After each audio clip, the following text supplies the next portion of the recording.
Rocío, ¿te llegó el mail con el examen? Va, con el examen, con la nota. El examen se los voy a mostrar el jueves.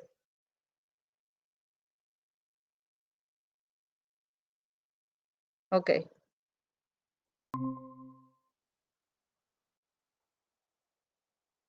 Hola, Vanessa. Hola, buenas tardes. ¿Qué tal?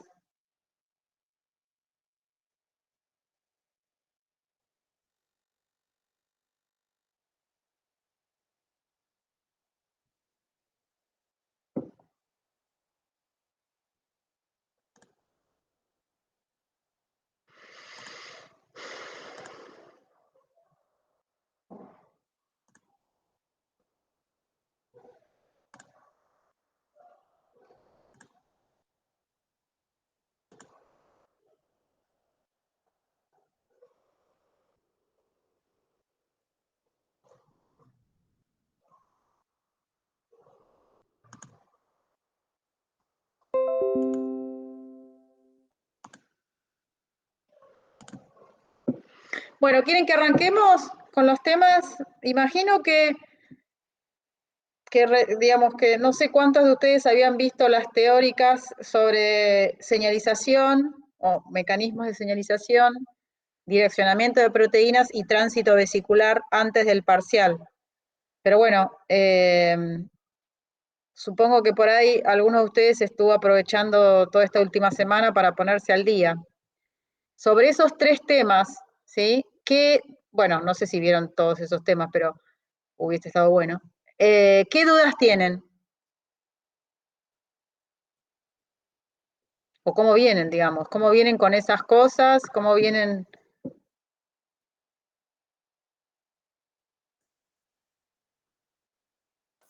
Vale, profe, de esos tres no vi ninguna. Vi solamente la primera de tránsito vesicular, pero no tuve dudas.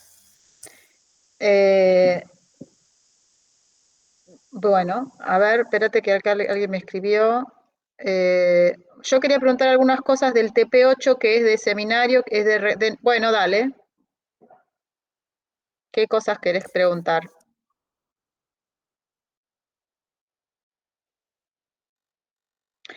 Vanessa, ¿vos habías visto las teóricas anteriores a las de tránsito vesicular? O sea, mi pregunta es, las de señalización y No, las de la de dirección. señalización no, y direccionamiento de Ah, proteínas arrancaste tampoco. con tránsito vesicular. Sí, sí, para ver si tenía alguna consulta puntual hoy de esta clase, pero no, por ahora Ah, no. Tendría bueno, que porque, actualizarme con eso. claro, porque antes de la de tránsito vesicular está la de direccionamiento de proteínas, que es como la previa, ¿sí?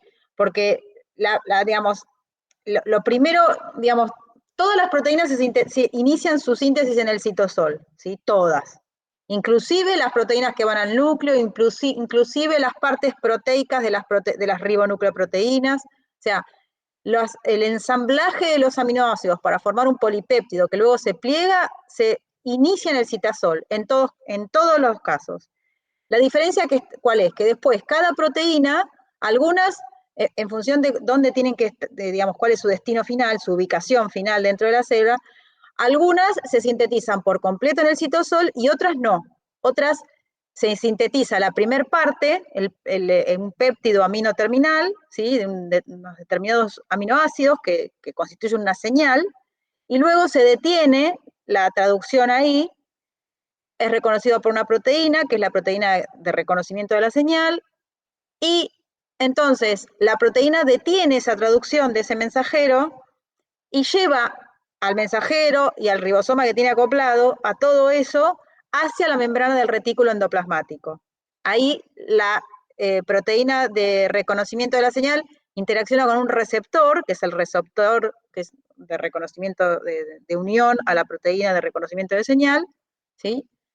Y luego entonces continúa la traducción de ese mensajero, mientras que la secuencia señal de la proteína pasa a través del translocador, ¿sí? Del translocador que se llama SEC61, no importa, que está en la membrana del retículo endoplasmático. Entonces, conforme el ribosoma retoma la traducción del mensajero y continúa la traducción, el péptido va entrando dentro a la luz del retículo endoplásmico. Todas las proteínas que tienen transmembrana, digamos, que tienen un segmento que les permite anclarse a la membrana. Todas las proteínas que residen en el retículo, todas las proteínas, dijimos, transmembrana, todas las proteínas que residen en el aparato de Golgi, todas las proteínas que residen en vesículas del sistema endolisosomal, todas las proteínas de la membrana plasmática y todas las proteínas que se secretan al exterior, todas ellas siguen esa vía, que se llama vía de síntesis secretoria, ¿sí? Pero todas ellas inician su síntesis en el citosol y luego se detiene cuando aparece el péptido señal y va a la membrana. Entonces, la clase de direccionamiento de proteínas te muestra todo eso, ¿sí? Y la clase de tránsito vesicular retoma todo lo que ocurre con esas proteínas de la vía secretoria a partir que están en el retículo y cómo viajan al Golgi, y del Golgi cómo viajan a las vesículas del sistema indolisosomal o cómo viajan a la membrana plasmática. Entonces, con todo esto lo que quiero decir es que la clase de tránsito vesicular viene a posterior de la de direccionamiento. ¿Ah? Bien, sí, tengo que complementarlo con esa parte, sí. Claro, por eso te digo, arrancá si querés mejor con la de direccionamiento y luego pasás a tránsito vesicular. No lo hagas al revés, ¿sí? La de señalización sí lo podés ver más adelante, pero la de direccionamiento y tránsito es como que primero vean direccionamiento y luego vean tránsito vesicular. Yo estoy igual que Vanessa, dice Rocío. No sé en qué parte estabas igual, Rocío. De la observación de las teóricas. Bueno, escúchenme. Fíjense que de aquí a que tienen el examen, el segundo examen, si mal no recuerdo, voy a chequearlo, es dentro de un mes. ¿Sí? O sea, estamos hablando de que quedan, creo que son 3 teóricas más y se acaba. ¿Sí? Entonces, ahora es donde tienen que. Por eso yo les decía que no podía, o sea, que les recomendaba que no se quedaran dormidos, porque verdaderamente la segunda parte digamos, es muy voluminosa en cuanto a cantidad de material y bueno, y les va a llevar tiempo. Entonces, métanle pata y no se retrasen más porque de verdad no van a llegar. El segundo parcial es el 16 del 11, exactamente, bueno, exactamente no, un mes quedan, ¿sí? Entonces, pónganse las pilas porque no van a llegar, ¿sí? Antonella, siempre N terminal es sintetizado en el citosol. En realidad, la síntesis de todas las proteínas inicia desde el amino terminal, ¿sí? Con lo cual, puedes decir que sí. O sea, a ver, siempre va a haber un extremo N terminal que se va a sintetizar en el citosol, en todos los casos, ¿sí? En el caso de las proteínas que siguen la vía secretoria, hasta que te dije que son las que van al retículo, las que van a la membrana plasmática, las que van al exterior, las que residen en el retículo y en el Golgi y en el sistema endolisosomal, todas esas proteínas, todas, lo que va a ocurrir en el citosol es que se va a, esperen que pongo la diapo así se los explico. Ahora voy con el tema de lo de DNA recombinante, no me olvidé, después lo retomo. Esperad que ya que estamos con esto.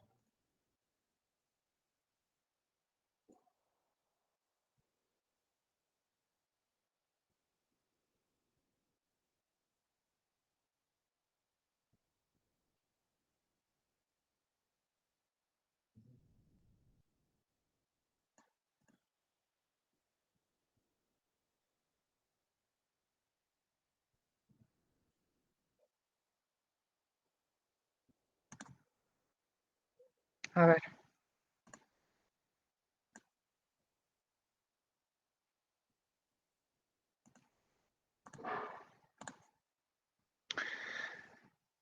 Bueno, todo lo que vieron, lo que está, digamos, en la clase de direccionamiento de proteínas, como yo les decía, es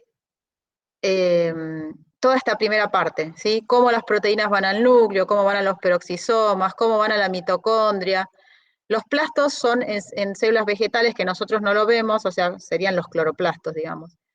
Y luego cómo van al retículo endoplasmático. Toda esta parte es lo que se ve en la clase de direccionamiento de proteínas. Y luego, desde el retículo y hacia el Golgi, y del Golgi a la membrana o a los endosomas, las cosas se mueven en vesículas. Por eso toda esta parte es lo que se da en la clase que era de esta semana, que era de tráfico vesicular. Ahora bien, dicho eso, lo que te quería mostrar es esto.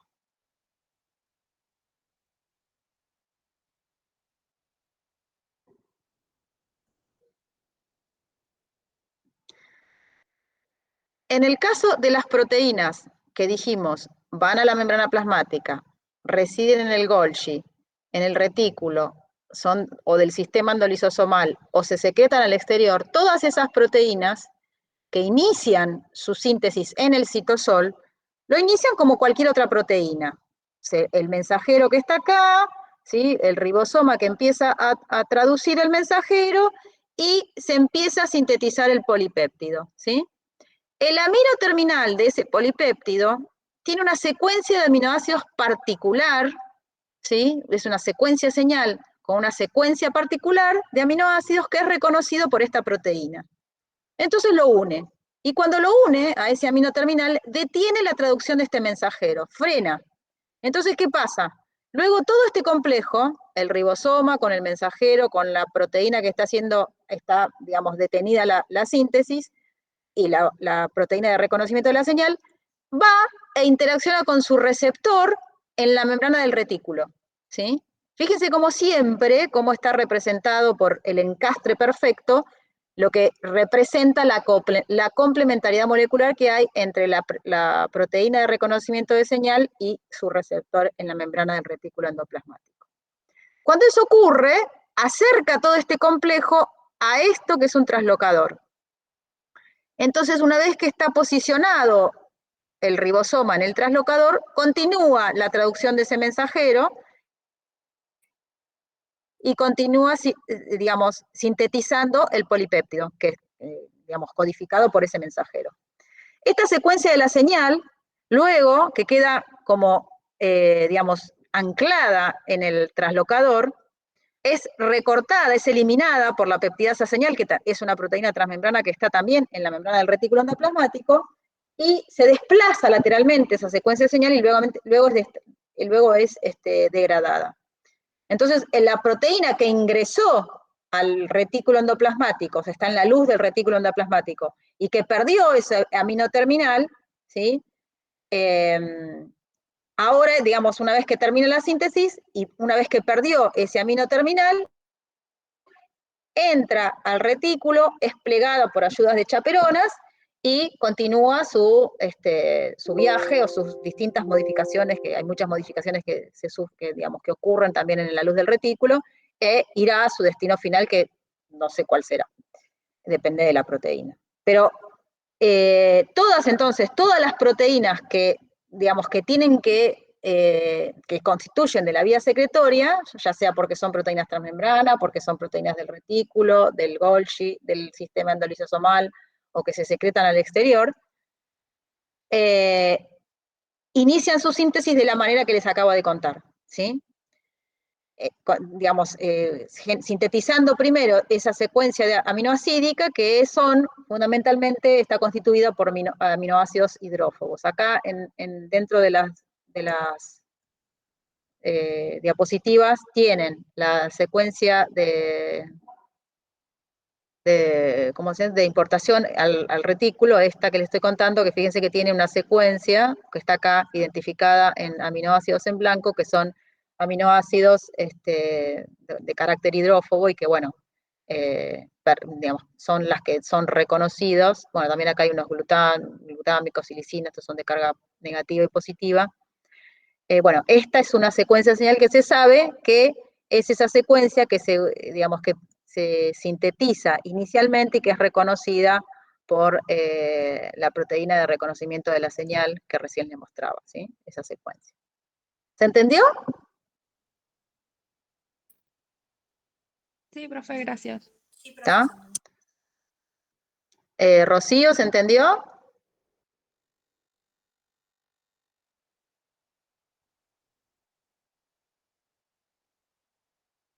Ok. Bueno, voy a la pregunta que me hizo Rodrigo. Dice, en el problema 3, ¿por qué cortar con la enzima de restricción BAM no expresa la proteína en la orientación correcta. A ver, eh, ojo con, con lo que usted, como ustedes digamos, se escriben, ¿sí? Porque que no expresa quiere decir que esa proteína no se puede traducir. Es decir, vos lo que querés preguntar acá es, ¿por qué cuando vos cortás con la enzima de restricción no se posiciona el DNA codificante de la proteína de la manera correcta para que luego se exprese? ¿Se entiende digamos,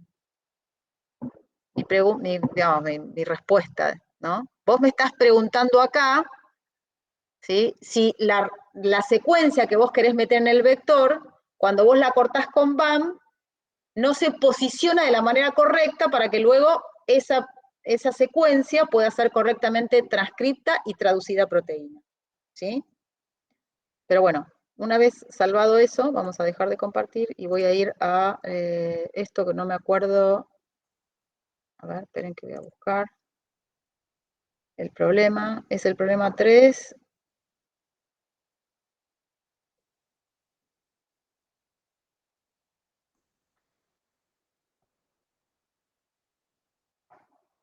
Bien. Acá.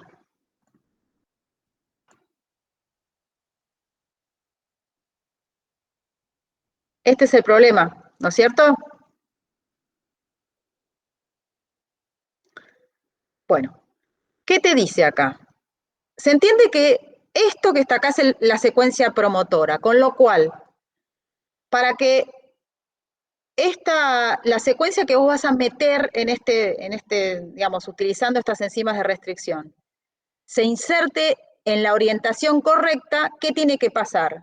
Que la cadena codificante, o sea, el 5' de la cadena codificante, esté inmediatamente a continuación de la secuencia promotora. Porque si yo pongo, vamos a hacer un dibujito.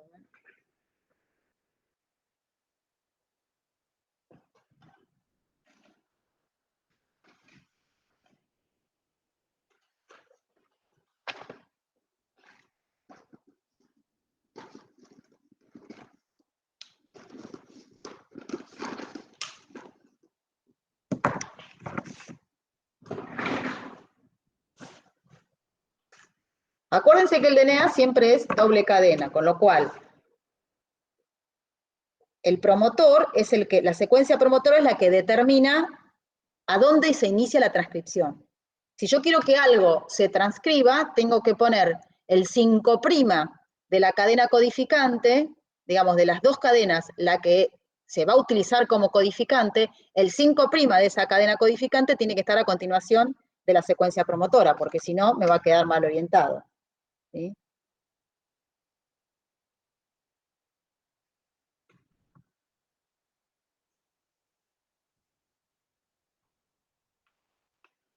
Lo que digo es esto. A ver si me da. Si yo quiero que esta secuencia que está acá en negro codifica para una proteína determinada, ¿sí? Acuérdense que la cadena que se toma codificante es una de las dos, no las dos, ¿sí? Entonces, la otra es la que se toma como molde, pero, digamos, con respecto a la que da, digamos, la orientación y que determina la secuencia correcta es la secuencia codificante, ¿sí? La cadena que se toma como codificante. Entonces, si yo tengo acá la secuencia promotora, ¿sí? Yo tengo que hacer que la cadena que se tome como codificante, supongamos que sea esta de acá arriba, la que les identifico acá como la que está de acá arriba, el 5' de esa cadena que se toma como codificante tiene que estar inmediatamente a continuación de la secuencia promotora, porque si la pusiera al revés y me quedara este extremo del otro lado, estaría, o sea, cuando viene la RNA polimerasa y se une acá, va a transcribir lo que está a continuación. Si está puesto al revés, me va a agarrar va a leer, va a tomar como cadena codificante la otra, ¿sí? Y la va a leer, digamos, de cualquier manera. ¿Se entiende eso?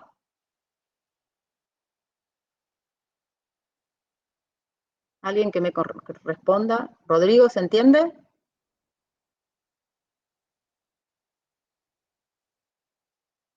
Chicos, ¿están ahí?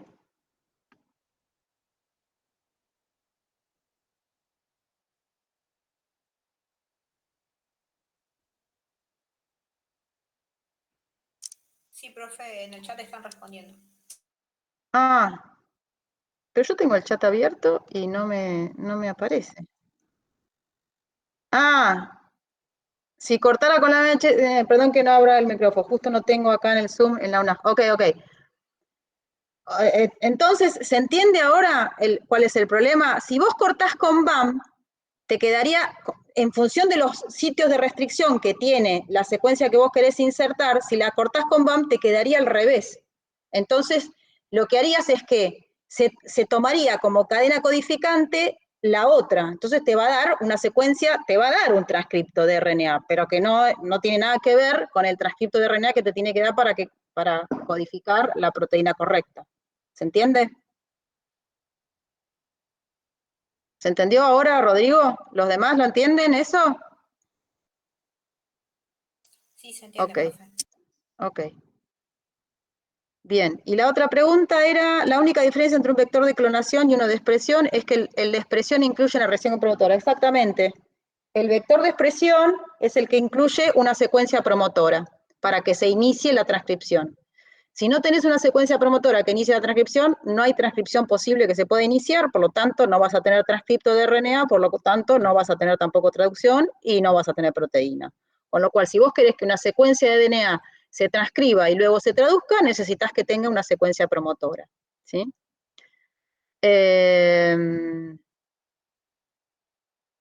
Y sí, es la única diferencia. En realidad, hoy en día, casi todos los vectores que se utilizan son vectores de expresión.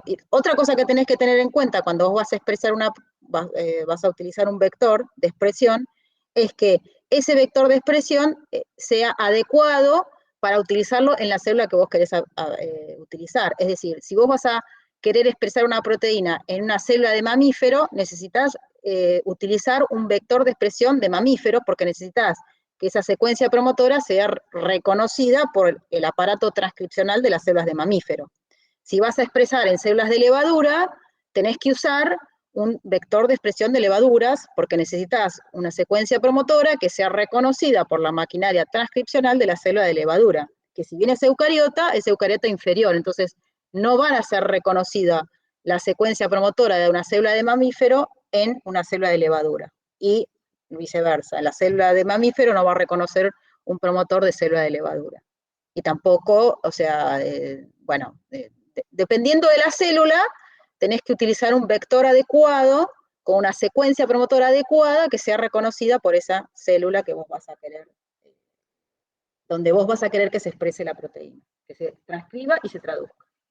¿Se entiende ahora?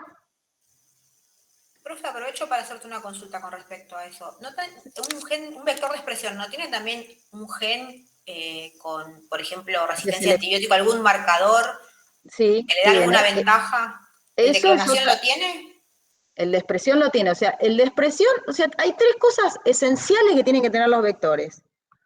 El de expresión tiene que tener un gen de selección, que es lo que vos estás diciendo, o sea, algo que te va a permitir a vos saber cuáles son las células que incorporaron el plásmido de las que no lo incorporaron. ¿Sí? Eso es una de las cosas que tiene que tener.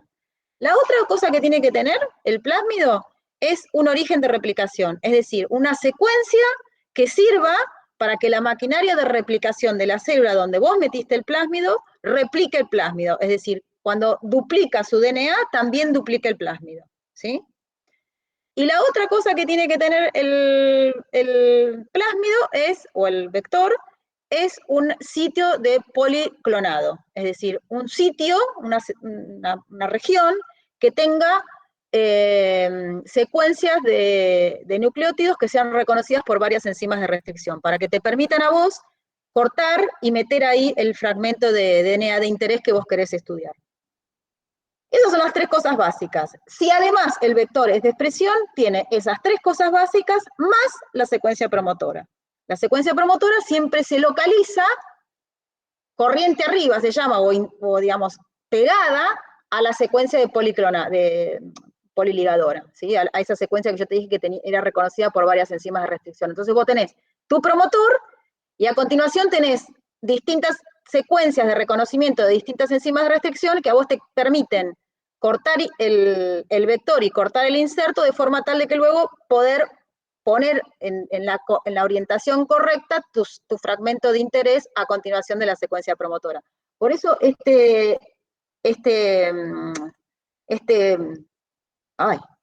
problema era justamente para que ustedes entendieran eso. O sea, acá tenés la secuencia poliligadora que está acá, digamos, amplificada, es la secuencia que estaría acá, ¿sí? Esta es la secuencia promotora y a continuación tenés la secuencia poliligadora, que tiene distintas secuencias de reconocimiento para BAM, para ECO, para HIM, para SAL y para PBU, ¿sí? ¿Tá? Son las secuencias de nucleótidos reconocidas por estas distintas enzimas de restricción. Entonces a vos te permite elegir, en función del fragmento que vos querés incorporar, con qué enzimas cortar el vector y cortar el inserto para que luego cuando vos mezcles las dos cosas se oriente el inserto en la posición correcta. ¿Cuál es esa? En la que la cadena codifica, el 5', el extremo 5' de la cadena codificante esté inmediatamente a continuación de la secuencia promotora. ¿Se entiende? Entonces acá, en este ejercicio, vos tendrías que dibujar, porque acá te lo dice, acá el fragmento de interés es el cDNA de la proteína, que dice que tiene sitios de reconocimiento para BSP y para ECO en el extremo 5' y para BAM y para PBU en el 3'. Entonces vos tenés que dibujar acá y decir, bueno, si yo tengo mi fragmento de interés, ¿sí? Lo vamos a dibujar acá. Y mi fragmento de interés tiene BSP y ECO. Y tiene BAM. Y la otra es PBU. PBU en el extremo 3', ¿sí? Entonces, ¿cuáles son las enzimas que tengo que utilizar? Sabiendo que vos tenés estas enzimas en el sitio de policlonado, para que me quede orientado de esta manera, ¿sí? Entonces, si yo corto con BAM, por ejemplo, si corto con BAM y corto con ECO, ¿sí? Corto con BAM y corto con ECO, cuando este fragmento, en función de lo que está acá, cuando este fragmento yo lo meta en el vector, me va a quedar exactamente al revés, por cómo está esto puesto, ¿sí? Porque BAM acá está primero, o sea, está, digamos, más cerca de la secuencia promotora que ECO. Entonces, cuando yo corte BAM y ECO, y sale acá este cachito, y meta este fragmento cortado con BAM y ECO, lo que me va a pasar es que BAM va a entrar de este lado y ECO va a estar del otro lado. Entonces me va a quedar exactamente al revés de como yo la quiero. Entonces, para que me entre correctamente, yo tengo que cortar con ECO y con PBU, ¿sí? Porque ECO está más cerca de la secuencia promotora que PBU. Entonces yo corto con ECO, corto con PBU y el fragmento entra exactamente posicionado como yo quiero, que es con el 5' a continuación de la secuencia promotora. ¿Se entiende? Sí, sí, se entiende. Bueno. Rodrigo, ¿se entendió, no? Bueno, sí, ya me habéis dicho que sí. Bueno, en el problema 7 ya lo dijimos. En el problema 8, ¿por qué se expresa la proteína en una levadura? Si se expresa en la bacteria no sería funcional. Porque creo que el problema 8 te decía que es una glicoproteína. Entonces, ¿por qué esto tiene que expresarse en una levadura y no en una bacteria?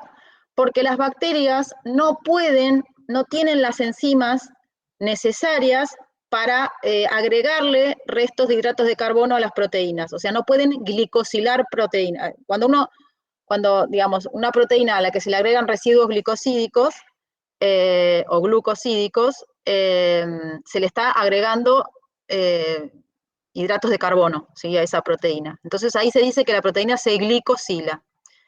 Si, ustedes van a ver cuando, de hecho en la clase de direccionamiento, van a ver que entre las modificaciones post-traduccionales que sufre una proteína dentro del retículo es la glicosilación. O sea, la glicosilación, las proteínas que tienen que glicosilarse, o sea, las proteínas a las cuales se les agregan hidratos de carbono, se los agregan en la luz del retículo endoplasmático, también en el Golgi, pero inicialmente en el retículo endoplasmático. Entonces, como las bacterias no tienen retículo endoplasmático y tampoco tienen Golgi, y tampoco cuentan con enzimas capaces de glicosilar proteínas, si tu proteína de interés requiere de glicosilación para que sea funcional, no la podés expresar en bacterias, sino que sí o sí tenés que utilizar un sistema eucariota de expresión. Y de hecho, tampoco podés usar cualquier sistema, porque las levaduras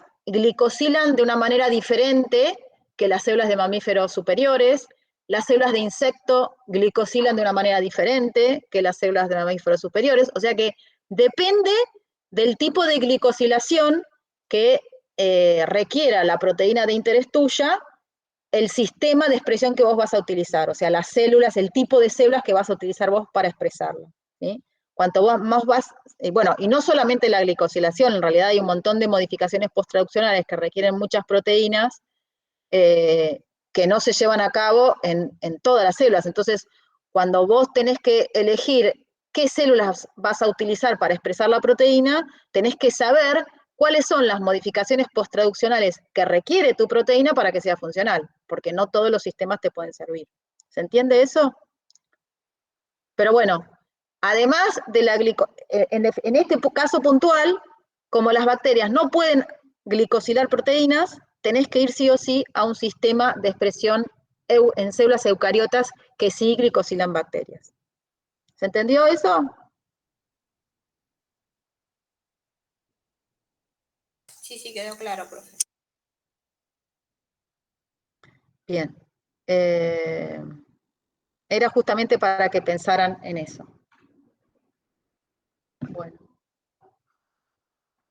¿Alguna otra pregunta de ahí? ¿Rodrigo quedó? A ver, acá quedó. Entonces, en general hacemos diferencia entre promotores para vectores de expresión cuando queremos expresar una proteína en una bacteria, en una célula inferior, una eucariota inferior, como en la levadura. ¿Es así?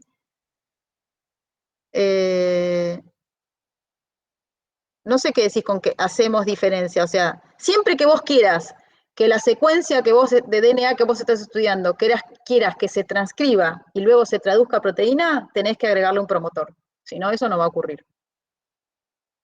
Ah, ok, ya entendí. Bueno, igual está bueno que se aclare. ¿Se entendió ahora sí eso? O sea, siempre que ustedes vayan a querer que el fragmento de DNA que están utilizando se exprese, es decir, se transcriba y se traduzca a proteína, le tienen que poner adelante un promotor. ¿Sí? Si no, no hay chance.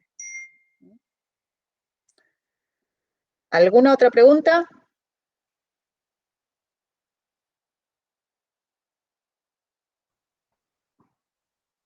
Yo ninguna, profe.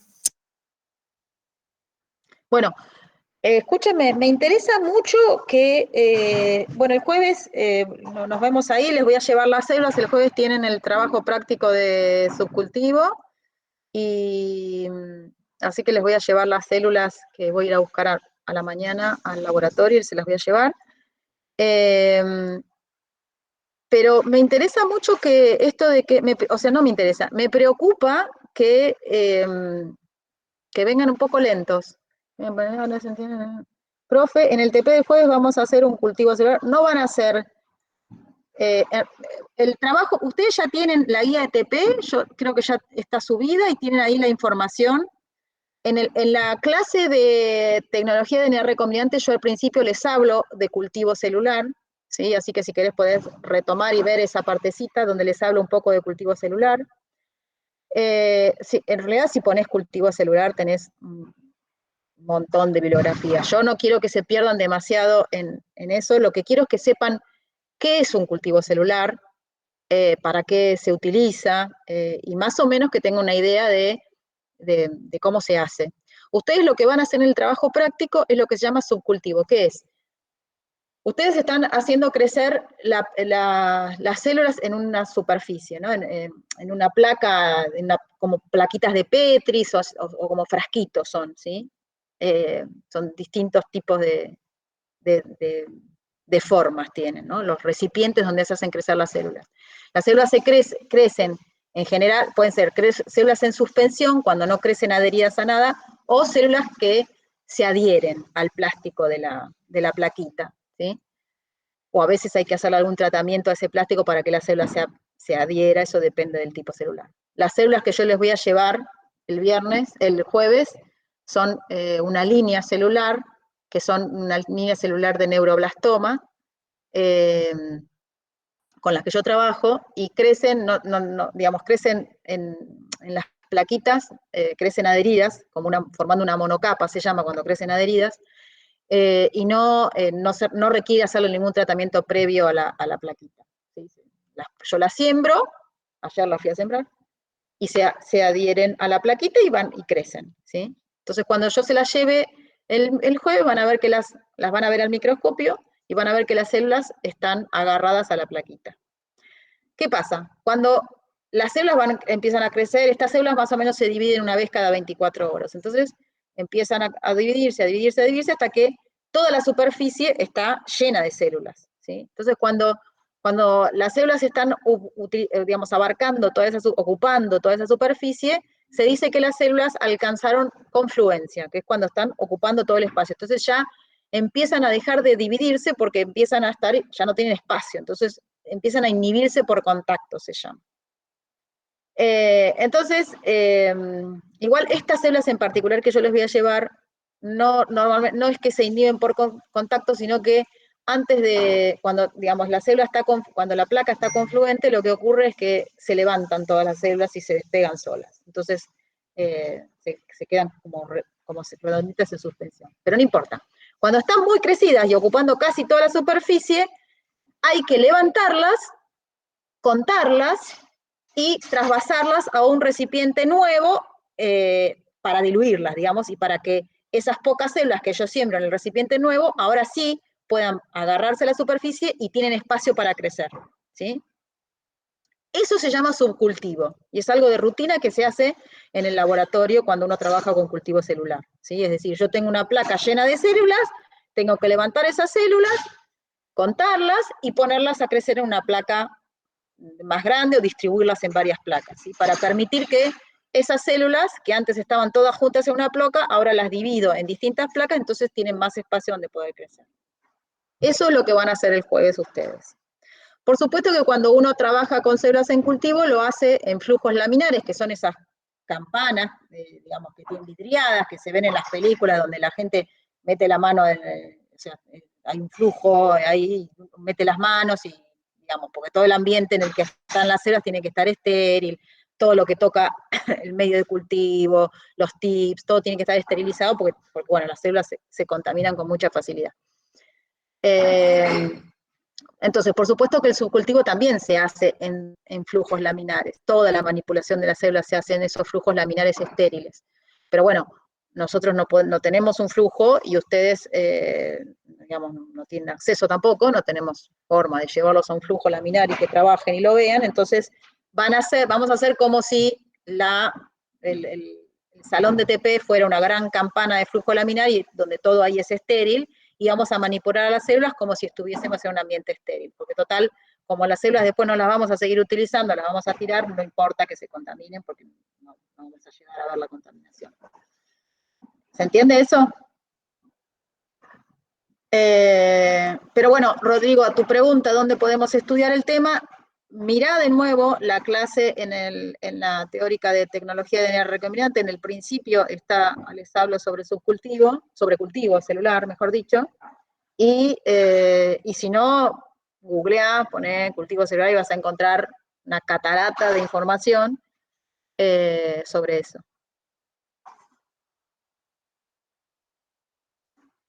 Y bueno, y la guía de TP también tienen algunas cosas sobre cultivo, donde, digamos, yo les voy mostrando.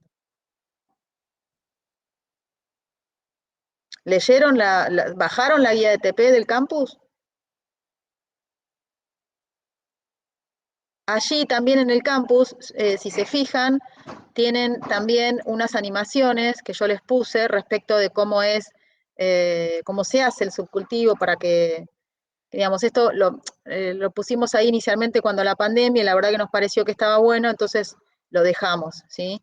Hay una animación que es de subcultivo, otra que les muestra, porque para contarlas ustedes tienen que usar azul de tripán, que es un colorante que entra a las células cuando la célula murió.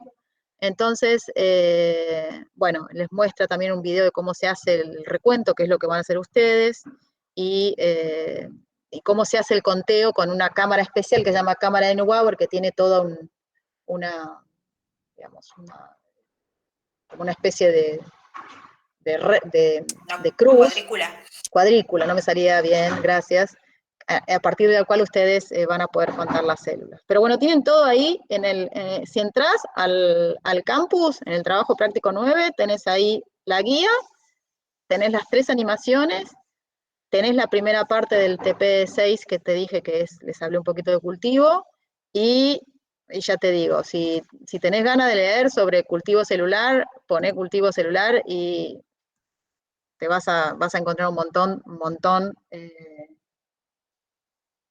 información. Está bueno, es muy interesante. Igual, Rodrigo, dale, o sea, está buenísimo que te intereses y que lo veas. Hay un montón de información al respecto, pero me interesa que no se retrasen más con las teóricas, ¿sí? O sea, denle importancia a las teóricas. Acuérdense que hace 2 semanas atrás que estamos tratando tema que es del segundo parcial, ¿sí? Desde señalización, mecanismo de señalización. Para esta parte, es decir, mecanismo de señalización, direccionamiento de proteínas, tránsito vesicular, son, son 3 teóricas que digamos, forman parte de la temática del segundo parcial y todavía falta. Así que no se retrasen más y empiecen a ponerle a poner énfasis en esta segunda parte que es muy larga. Los que ya los recursantes saben a qué me refiero. Se me fue Antonella en algún momento de la charla. Se me perdió. Esperen que no tome nota de quiénes estaban acá.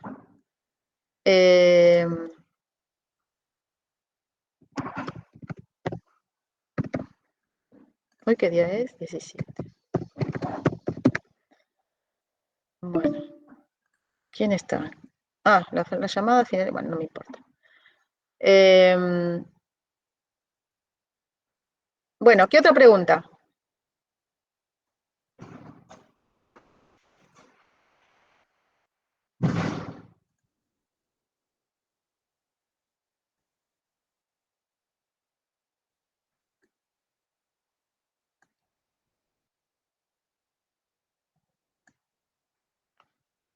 Nada más, profe.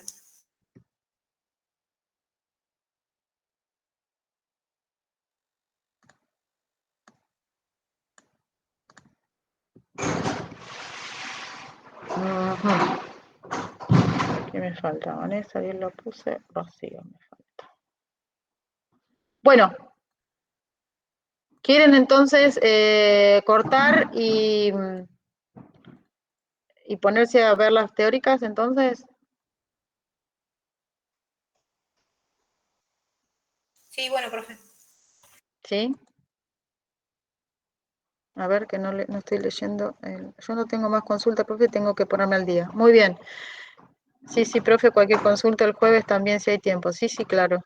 Escúchenme, sí, por favor, no se descuiden, ¿sí? Hay que meterle tiempo porque es muy larga la materia. Así que ahora cuando yo corto, quiero que se pongan a continuar con las teóricas y así se ponen al día. ¿Está bien? Nos vemos el jueves. Nos vemos el jueves. Chau, chau.